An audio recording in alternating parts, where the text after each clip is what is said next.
artistic vision, gameplay, and immersive sound design.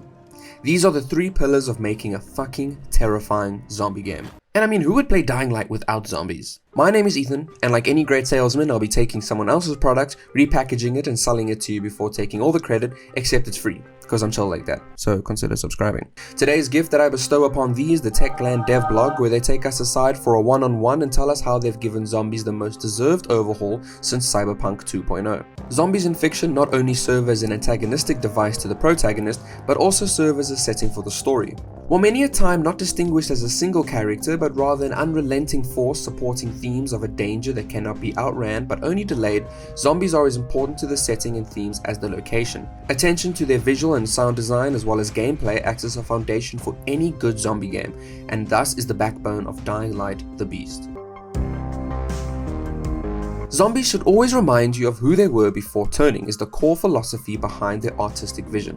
Zombies dressed in firefighting gear will be found more around fire stations, zombies wearing hazmat suits around quarantine zones, and zombie MILFs in my area. Described as degenerated humans, repulsive yet believable, it sounds like they took inspiration from a high school yearbook photo. Zombies are no longer just dried corpses, but now rather rotten and organic, fully supporting an uncanny valley approach, meant to make zombies look realistic, disturbing, and hard to ignore, with over 110 variants of biters to encounter with different body types and gameplay challenges. Virals, on the other hand, being recently turned, carry a lot more recognizable features into their hot zombies summer era and retain more of the humanity, which comes to the surface after giving them love, if love could be spread by a ballpoint hammer. With more muscle control than your average Twitter user, virals twist their face into horrifying expressions and will scare you shitless once they begin sprinting and staring you down with their bloodshot eyes. Virals alone have 60 plus different variations, including recently experimented on lab virals, in case you thought the body horror stopped at gore. The different variations are used as a world building mechanic, slowly drip feeding the players different looking zombies to foreshadow what other horrors are to come. Speaking of other horrors, special infected are also treated to past-defying fashion. The Howler is designed to possibly reference a teenager who can't find their vape and appears a psychiatric patient in a straitjacket. The Goon, the noun not the verb, is redesigned as a blue-collar worker, and the Spitter to remind you of her. Chimeras are a whole new archetype of zombie that allows Techland to lean into body horror as the base to design these grotesque creatures of nightmares. Experimented on, tortured, pulled apart, and put back together, Chimeras blend your favorite infected together to create zombies that would make the Dead Space necromorphs proud, fully inspired by the scariest thing known to man, the human anatomy. Since an artistic vision can only get you so far, it needs to carry into gameplay. The goal is simple: make zombies feel aggressive and reactive.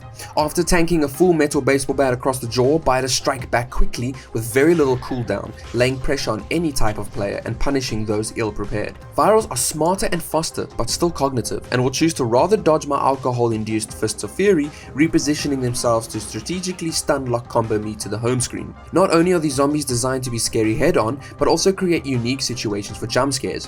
When not hunched over and asleep, waiting to jump on a sneaking player who invaded their safe space in a dark zone, biters can also be found hiding in closets and behind locked doors. Volatiles alone were given weeks of special attention from a quote-unquote strike team of AI and gameplay programmers, supported by our tech and art teams to make nights even more terrifying. I will now directly read off this dev blog to give you the exact newly made modifications to Volatiles specifically made to fuck you over. Respectfully, here's the speedrun of how Volatiles will ruin your life. Significant improvements in locomotion of volatiles, increasing effectiveness of chases, tighter path finding algorithms, reducing unnecessary path selections, improved run loop animation, additional jump grabs and jump attacks, reduced synchronicity of animations, example UV reaction, adding more variety to volatile encounters. Volatile sensors, making it easier for them to notice the player and react to his behaviors, example flashing flashlight. Conditions for retreat behaviors, making them fight till the last drop of blood in a bigger number of cases. More realistic logic of spawners. Conditions of volatiles jumping on a car from the front and from the back, and physics of volatile jumps. Oh god. On top of that, we've also worked on the visuals of volatiles, making them more bloody and increasing the number of variants, making each one of them scarier and more unique. My god, Techland, I am ready to shit my pants. With all these amazing details to gameplay also comes in animations and physics overall, with even more active ragdolls. You can literally knock a zombie into the air and have a teammate drop kick it mid fucking air. Is that not the most Dying Light shit you've ever heard? For extra solid immersive details, zombies watch the sunset, and if you cut off their hand, they look at their stump in awe the same way I looked at my hand after trying acid for the first time. The sound design alone is so well done. I was this close to taking Techland to court for creating a real life zombie and risking humanity as we know it just to record realistic zombie noises. This time around, the goal wasn't to make monsters, but have them sound closer to infected humans. With over 9,000 unique soundbites recorded, the audio team collaborated with the Monster Factory, who worked on these games, to bring you aggressive growls, shrieks, and Jesus Christ, is that the sound of a zombie burning to death? Let's not forget, zombie sound design doesn't stop at growls, moans, and asking for brain. Did I just describe myself? Footstep and movement audio is built to be immersive and build suspense, since the horror that is on screen can never be as terrifying and gut-wrenching as the horror that's in your head. Inside, sound is silent and leaves only space for tension, building towards jump scares. Outside, the sounds are more dense and claustrophobic, making the player panicked as they could be attacked from any angle. With sound design this realistic, even those zombie morphs in my area are sounding more believable. Dying Light the Beast has laid themselves a high standard of zombie horror, once believed to have been lost but found again and even breaking expectations. They came in with one goal in mind, to make zombies terrifying again, and by the mother, they've done it.